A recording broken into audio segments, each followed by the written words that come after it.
Hi guys, welcome to social post. నేను మీ Chanakya. Guys, బంగారం యొక్క రేటు మధ్యకాలంలో పడి లేస్తూ వెళ్తూ మరి పడుతూ ఇట్లా అవుతూనే ఉంది. అండ్ ఇది ఇంకా తగ్గే అవకాశాలు ఏమైనా ఉంటుందా? మరి ఎప్పుడు కొనుక్కోవాలి? మరి సామాన్య ప్రజలకు మరి లక్ష చూసే అవకాశాలు ఏమైనా ఉంటాయా? ఉండవా?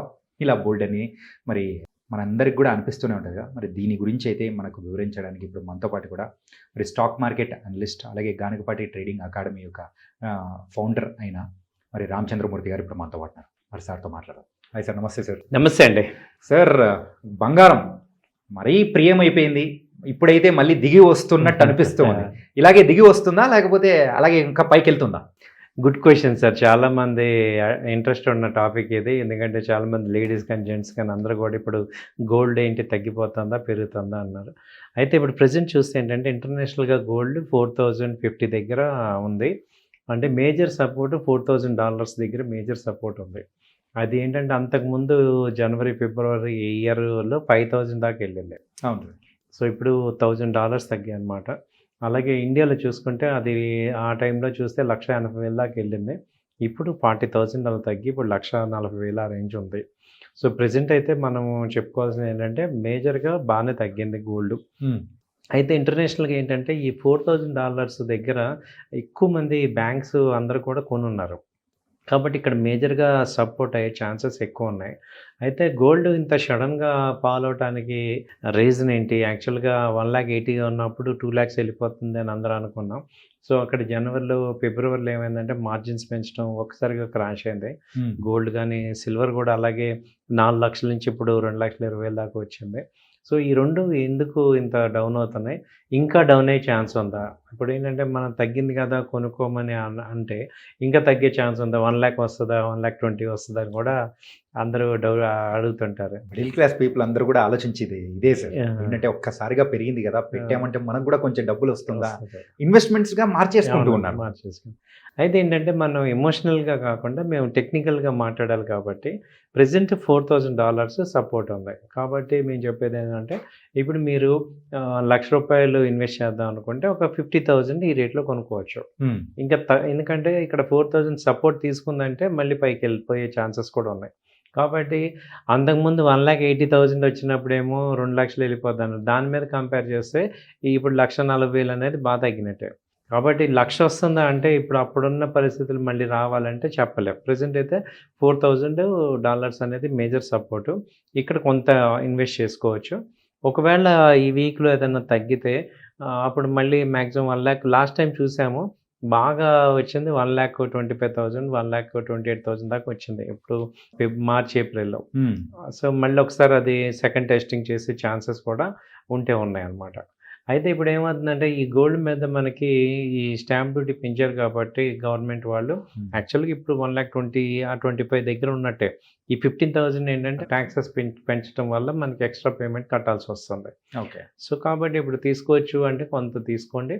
అయితే ప్రధానమంత్రి మోడీ గారు చెప్పినట్టు డిజిటల్‌లో కూడా కొంత తీసుకోండి. మీరు రెగ్యులర్‌గా ఓన్లీ ఆర్నమెంట్స్ కావాల్సిన ఆర్నమెంట్స్ కొనుక్కొని మిగతాది ఇన్వెస్ట్మెంట్ మోడ్‌లోకి వెళ్ళినప్పుడు మాత్రం డిజిటల్‌గా తీసుకోవటం అనేది మేము సజెస్ట్ చేస్తున్నాం. అండ్ కాకపోతే రీసెంట్గా వరల్డ్లో కూడా కొంచెం యుద్ధాలు ఎన్ని పరిస్థితుల వల్ల కూడా సో చాలా హెచ్చుతగ్గులు అనేది కూడా వస్తూ ఉన్నాయి.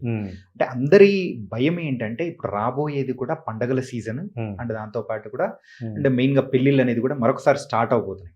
అంటే అందరూ అనుకుంటుంది ఇప్పుడు తీసుకోవచ్చా, లేకపోతే ఇంకొన్ని రోజులు ఆగుదాం అనే కైండ్ ఆఫ్ మోడ్లో ఉన్నారు. అవునండి.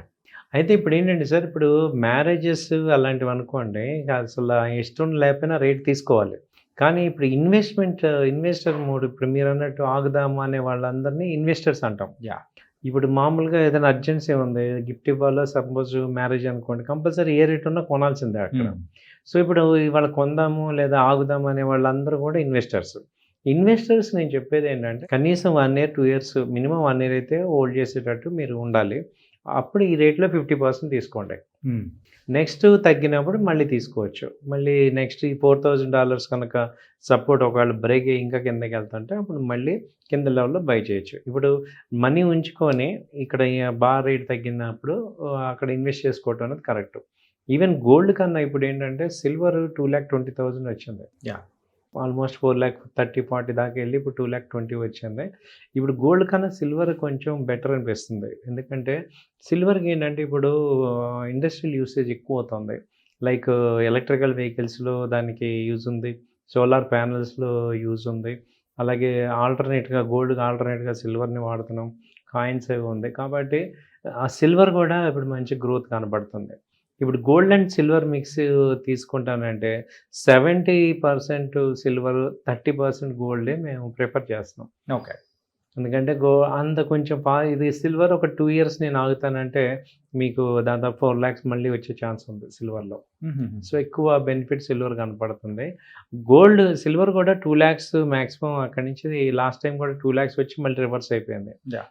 కాబట్టి 2,00,000 మేజర్ సపోర్ట్ అయిపోతుంది. గోల్డ్ కూడా అంతే 1,40,000 మాక్సిమం వచ్చినా 1,30,000 మేజర్ సపోర్ట్ అవుతుంది.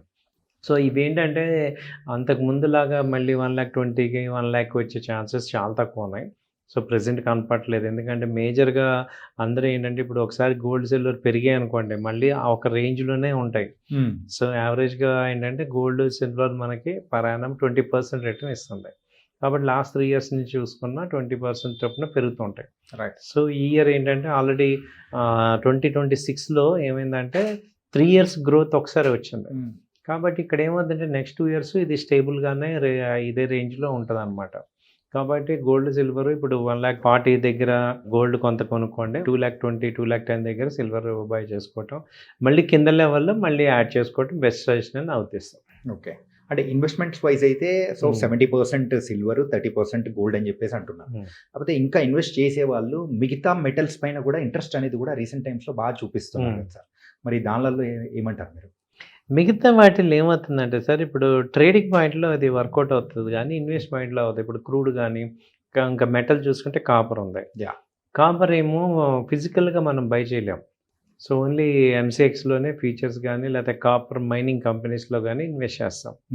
కాబట్టి ఇప్పుడు కాపర్‌లో ఇన్వెస్ట్ చేస్తానంటే అది కూడా తగ్గింది. ఈవెన్ లాంగ్ రన్‌లో చూసుకుంటే కాపర్ కూడా యూజ్ ఉంది. ఎందుకంటే ఇప్పుడు ఇండియాలో డేటా సెంటర్స్ వస్తున్నాయి. వాటికి ఏంటంటే లార్జ్ కాయిల్స్ కావాలి, కాపర్ కాయిల్స్. అలాగే ఇన్‌ఫ్రాస్ట్రక్చర్ విపరీతంగా పెరుగుతుంది. కాబట్టి కాపర్‌కి ఏందంటే వీటి రెండిటికన్నా కూడా ఎక్కువ గ్రోత్ కనపడుతుంది. అంటే కాకపోతే వాల్యూ దీనంత ప్రెషియస్ మెటల్ కాదు కాబట్టి గ్రోత్ మోడరేట్‌గా ఉంటుంది. బట్ ఇన్వెస్ట్‌మెంట్ పాయింట్‌లో తగ్గింది. హిందుస్థాన్ జింక్ గానీ, హిందుస్థాన్ కాపర్ గానీ అలాంటి కంపెనీస్‌లో ఇన్వెస్ట్ చేయటం లేదా కాపర్ ఫీచర్స్ ఎంసెక్స్‌లో ఉన్నాయి గానీ అది సజెస్టబుల్ కాదు. హై బీటా ఉంటుంది కాబట్టి ఓకే. కాపర్ కాయిల్స్ ఉన్న దానిలో కొంత ఇన్వెస్ట్ చేసుకోవచ్చు. బానే ఉంటుంది. ఓకే. అంటే మొత్తం మీద అయితే సో, ఈ 2026 అనేది కూడా కంప్లీట్‌గా మెటల్స్ మీద ఎక్కువ హై రిటర్న్స్ అనేది కూడా రావడం కూడా మనం చూసాము. దెబ్బతిన్న వాళ్ళని కూడా మనం అవునండి. చూసాము. అండ్ ఎవరైతే ఇన్వెస్ట్ చేస్తున్నారో వాళ్ళకి మీరిచ్చే ఒక థంబ్ రూల్ లాంటి సో, గోల్డెన్ సజెషన్ అంటే ఏం చెప్తారు? థంబ్ రూల్ మంచి పాయింట్ సార్. మీరు ఏంటంటే ఇన్వెస్ట్‌మెంట్‌లో టోటల్ మెటల్స్‌కి 30% వెయిటేజ్ ఇవ్వాలి. ఇప్పుడు నా దగ్గర 10,00,000 ఉందనుకోండి 3,00,000 పెట్టాలి. ఓకే. అంతేగాని 10,00,000కి 10,00,000 పెడితే ఇది ఒకవేళ ఈ బాస్కెట్ ఆగిపోయిందనుకోండి మీకు బ్లాక్ అయిపోతారు. సో, అందుకని ఏంటంటే మీరు 30% దీనిలో పెట్టుకొని ఓ 30% స్టాక్ మార్కెట్‌లో, ఓ 30% ఈ యొక్క అదర్ వాటిల్లో పెట్టుకోవాలి. మ్యూచువల్ ఫండ్స్ కానీ, బాండ్స్ కానీ వీటిల్లో పెట్టుకోవాలి గానీ, ఓన్లీ టోటల్ అమౌంట్ ఒక దానిలో పెడతానంటే మీరు ప్రొఫెషనల్స్ కాదు కదా! మీ ఫీల్డ్ మీకుంటది కాబట్టి, యాహ్! దీనిలో అప్ అండ్ డౌన్స్‌ని మీరు తట్టుకోవాలి అంటే ఓన్లీ మాక్సిమం 30% మనం ఇన్వెస్ట్ చేసుకోవాలి దీనిలో లాంగ్ టర్మ్‌లో. అండ్ రీసెంట్‌గా మన నరేంద్ర మోడీ గారైతే బంగారం కొనకండి. కొంచెం అంటే ఒక సంవత్సరం వరకు ఆగండి అని చెప్పేసి అని అన్నారు కదా! ఆ పిలుపు ఇచ్చిన తర్వాత ఏమన్నా గోల్డ్ మీద ఇన్వెస్ట్ చేసేవాళ్ళు కానీ, కొనేవాళ్ళు ఏమన్నా తగ్గారనుకోవచ్చా? తగ్గారంటే ఆయన పిలిపిచ్చాక ఏమైందంటే అక్కడ ఈ యూఎస్, ఇరాన్ వార్ తగ్గింది. ఇంటర్నేషనల్‌గా గోల్డ్ కూడా తగ్గింది. డాలర్ ఇండెక్స్ పెరగటం వల్ల. సో, దానివల్ల ఏమైందంటే గోల్డ్ తగ్గినా గానీ మీరన్నట్టు ఆయన పిలుపు వల్ల ఎక్కువ మంది ఏంటంటే కొనటం తగ్గిచ్చారు. యాక్చువల్‌గా గణాంకాలు ఏం చెప్తున్నాయంటే ఈ లాస్ట్ 2 మంత్స్ నుంచి కూడా సేల్స్ తగ్గాయి. సో, కాబట్టి ఆయన పిలుపుని యాక్సెప్ట్ చేశారు. మనందరం కూడా ఒక రెస్పాన్సిబుల్ సిటిజన్స్ కాబట్టి మనకు అర్థమవుతుంది అక్కడ క్రూడ్ ఆయిల్ గానీ, గోల్డ్ ఇంపోర్ట్ ఎక్కువుంది. అయితే ఇప్పుడు ఏమంటామంటే మరి చాలామంది మమ్మల్ని అడిగేదేంటంటే ఆయన కొనొద్దన్నారు బానే ఉంది. ఇప్పుడు నెక్స్ట్ ఇయర్ రేట్ పెరిగితే అప్పుడు ఏం చేయాలి? Yeah. మేము నష్టపోతాం కదా అని. దానికి మేము ఆన్సర్ ఏం చెప్తున్నాం అంటే డిజిటల్‌లో కొనుక్కోండి. డిజిటల్‌లో కొనటం వల్ల మనం ఫిజికల్‌గా ఇవ్వాల్సిన అవసరం లేదు కదా! కాబట్టి డిజిటల్‌లో మనం ఎంతైనా కొనుక్కోవచ్చు. మీరు అటు రేట్‌ని లాక్ చేసుకోవచ్చు ఇది. సో, అందుకే మేము చెప్పేదేంటంటే ఎక్కువ డిజిటల్‌లో కొనుక్కోండి. ఇప్పుడు ఇవాళ 3 ఇయర్స్ బ్యాక్ మనం అందరం కూడా కరెన్సీ మార్పులు కరెన్సీ Yeah. మనం ఇచ్చేవాళ్ళం. ఇవాళ ఏమైంది అంతా యూపీఐ అయిపోయింది. డిజిటల్ కంప్లీట్ అయిపోయింది. ఈవెన్ బెగ్గర్స్ కూడా కార్డ్ చూపిస్తున్నారు. మాకు యూపీఐ చూపిస్తున్నారు. Yeah. అలా మన ఇండియా ట్రాన్స్‌ఫార్మ్ అయిపోయింది. నెక్స్ట్ మనం అవ్వాల్సింది ఏంటంటే గోల్డ్ విషయంలో డిజిటల్‌గా అయితే అట్‌లీస్ట్ 50% అంటే 800 టన్స్ మనకి ఇంపోర్ట్ జరుగుతుంది ఎవ్రీ ఇయర్. అది గనక డిజిటల్ ఎందుకంటే ఒకసారి గోల్డ్ కొనేసాక అది డెడ్ ఇన్వెస్ట్‌మెంట్ అవుతది. అంటే మనకి అందులో ఆర్నమెంట్స్ మనం కొన్నామంటే లేడీస్‌కి ఇచ్చామంటే వాళ్ళు మనకి తిరిగి ఇవ్వరు. కాబట్టి అదేమవుద్దంటే డెడ్ ఇన్వెస్ట్‌మెంట్. అంటే అవసరానికి మించి వేసుకునే లాకర్‌లో పెట్టుకునే కన్నా అలాంటివన్నీ కూడా మనం డిజిటల్‌లో కొనుక్కోవటం వల్ల మనం అటు గోల్డ్ కొంటున్నాం, ఇటు దేశానికి హెల్ప్ చేస్తాం. కాబట్టి మన స్వలాభం ఉంది. అటు కంట్రీతో కూడా మనకి ఉంది కాబట్టి నేను ఈ మధ్య అది రియలైజ్ అయ్యి నేను అదే అందరికీ చెప్తున్నాననమాట. గోల్డ్ కూడా ఎలా అయితే మనకి కరెన్సీ ఎప్పుడైతే ఆపటం వల్ల ఏమైందంటే ఫేక్ కరెన్సీ అంతా ఆగిపోయింది. యాహ్! రైట్. చాలా వరకు అది ఎకానమీని అంతకుముందు చాలా దెబ్బతీసేది ఫేక్ కరెన్సీ. ఇప్పుడు ఏమైంది డిజిటలైజేషన్ అవ్వటం వల్ల కంప్లీట్‌గా ఫేక్ కరెన్సీ అంతా కూడా అయిపోయింది. సేమ్ ఇది కూడా చేయటం వల్ల ఏంటి స్మగుల్ గోల్డ్ ఉంటది. టాక్స్ వితౌట్ టాక్స్ అది ఆగిపోతుంది. ప్లస్ గోల్డ్ ఇంపోర్ట్స్ ఆగిపోతాయి. ఓకే. దానివల్ల మనకి ఎకానమీ ఫాస్ట్‌గా గ్రో అవుతుంది. సో, అదందరూ ఏంటంటే మనందరం అటు రెస్పాన్సిబుల్ సిటిజన్స్‌గా మనము బాగుండాలి, కంట్రీ బాగుండాలి కాబట్టి కావాల్సినంత గోల్డ్ కొనుక్కొని ఎక్స్‌ట్రా గోల్డ్ అంతా డిజిటల్‌లో కొనుక్కోండి ఓకే. అనేది నా అప్పీల్. So nice sir. అంటే గోల్డ్ గురించి ఇన్వెస్ట్ చేయాలా? ఎంత ఇన్వెస్ట్ చేస్తే బాగుంటుంది అనేది చాలా చక్కగా వివరించారు. Thank you so much Ramachandramurthy గారు. థ్యాంక్ యూ అండి.